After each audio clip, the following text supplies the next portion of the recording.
حضور اکرم صلی اللہ علیہ وسلم نے جب مدینہ کی طرف ہجرت کی تو حضرت ابوبکر صدیق رضی اللہ تعالی عنہ آپ کے ہمراہ تھے۔ جب مدینہ شریف پہنچے تو لوگ جوق در جوق آپ صلی اللہ علیہ وسلم کی زیارت کے لیے آئے، تو وہ آ کر حضرت ابوبکر صدیق رضی اللہ تعالی عنہ کو مصافحہ کرنے لگے۔ انہوں نے یہ خیال کیا کہ یہی امام الانبیاء ہے۔ چونکہ حضرت ابوبکر صدیق رضی اللہ تعالی عنہ کی عمر زیادہ تھی، اس لیے لوگوں نے یہ محسوس کیا کہ شاید یہی نبی ہیں۔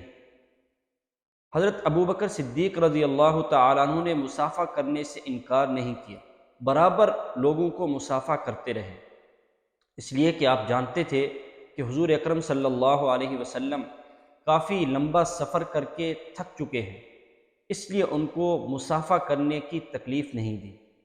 بعد میں جب آپ صلی اللہ علیہ وسلم پر دھوپ آنا شروع ہوئی تو حضرت ابوبکر صدیق رضی اللہ تعالیٰ عنہ چادر لے کر کھڑے ہو گئے اور سایہ کرنے لگے۔ تب جا کر لوگوں کو معلوم ہوا کہ امام الانبیاء تو یہ ہے۔ یہ ہے ادب۔